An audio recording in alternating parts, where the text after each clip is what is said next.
টাকা তৈরি হয় গাজীপুরের টাকশালে, যেটা পুরোপুরি বাংলাদেশ সরকারের দায়িত্বে। একটা 1000 টাকার নোট তৈরি করতে খরচ হয় 8 টাকা, আর একটা 500 টাকার নোট তৈরি করতে খরচ হয় 6 টাকা। আপনি এখন ভাবতে পারেন, যেহেতু বাংলাদেশ সরকার টাকা বানাতে পারে, তাহলে টাকা বানিয়ে কেন সবাইকে বিলিয়ে দেয় না?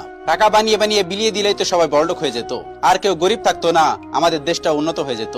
এমনটাই করেছিল কোন এক দেশের সরকার। সে টাকা তৈরি করে সকল জনগণকে বিলিয়ে দেবে, তাহলে দেশে আর কোনো গরিব লোক থাকবে না, সবাই বড়লোক হয়ে যাবে, এমনকি তার দেশটা বড় হয়ে যাবে।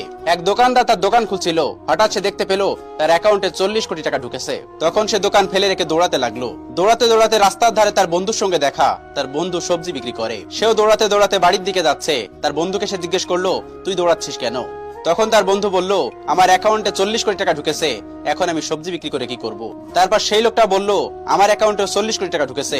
এই বলে দৌড়াতে দৌড়াতে বাড়ির দিকে যেতে লাগলো, এবং বাড়ি গিয়ে দেখলো তার ছোট ভাই কলেজে যায়নি, তার ছোট ভাই কলেজে পড়ে, কিন্তু সে বাড়িতে বসে আছে, তার অ্যাকাউন্টে 40 কোটি টাকা ঢুকেছে।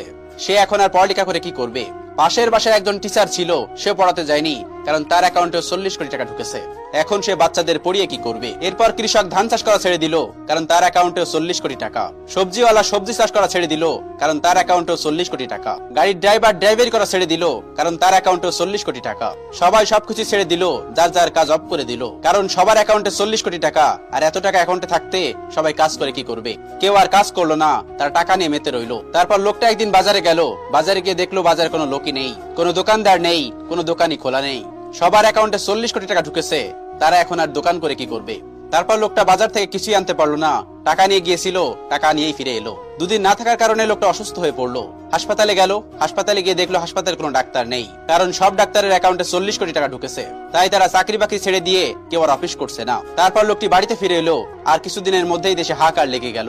চারিদিকে কোনো খাবার নেই, পানি নেই, ঔষধ নেই, কারণ কৃষক ধান চাষ করেনি, সবজিওয়ালা সবজি চাষ করেনি, জেলে পুকুর থেকে মাছ তোলেনি, তোলে কি করবে?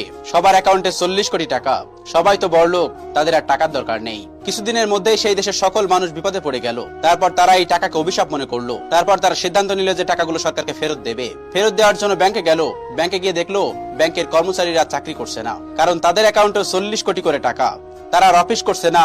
তারপর সেই টাকা তারা রাস্তায় ছুঁড়ে ফেলতে লাগলো, আর বলতে লাগলো, আমার সব টাকা নিয়ে যাও, তবু আমার একটু খাবার দাও। তবে কারো কাছে খাবার নেই, সবাই একই অবস্থা করতে লাগলো। হাহাকার পড়ে গেল দেশে। তারপর সবাই মিলে সিদ্ধান্ত নিল, আমরা যে যা কাজ করতাম সবাই মিলে আবার আগের মতো কাজ শুরু করব। তারপর আস্তে আস্তে সকলে সবার যার যার মতো কাজ করতে শুরু করলো। তারপর দেশটা আগের অবস্থায় ফিরে এলো। আমরা অনেকেই গরিব ঘরে জন্মিয়ে ভাবি, আল্লাহ আমাকে কেন গরিব করে পাঠাইছে? যদি কোটি কোটি টাকাওয়ালার ঘরে পাঠাইতো, তাহলে জীবনটা অন্যরকম হতো, জীবনটা অনেক সুখের হতো। কিন্তু একটা কথা মাথায় রাখবেন, কোনো কিছুই মহান আল্লাহ তাআলা এমনি এমনি তৈরি করেননি। আল্লাহ আমাদের যা কিছু দিয়েছেন সবকিছু আমাদের মঙ্গলের জন্য দিয়েছেন, এটা সবসময় মনে রাখবেন। আল্লাহ তাআলা মানুষকে টাকা দিয়ে পরীক্ষা করেছেন, আল্লাহ তাআলা মানুষকে গরিব বানিয়ে পরীক্ষা করেছেন। দুনিয়ায় বেঁচে থাকতে হলে সবাইকে প্রয়োজন পড়ে। ধনীরা না থাকলে গরিবরা থাকতো না, আর গরিবরা না থাকলে ধনীরা থাকতো না। দুনিয়াতে প্রত্যেকটা মানুষেরই অবদান আছে, তা আবার সবার। তাই ধনীদের উদ্দেশ্যে একটা কথা, গরিবদেরকে খেলনা মনে করবেন না, আর গরিবরা বড়লোকদের হিংসা করবেন না। মনে রাখবেন, পৃথিবীতে বেঁচে থাকতে হলে সবাইকে একসাথে কাজ করতে হবে, সবারই সমান অধিকার থাকতে হবে। কেউ কারোর থেকে কম প্রয়োজনীয়তা রাখে না এই পৃথিবীতে।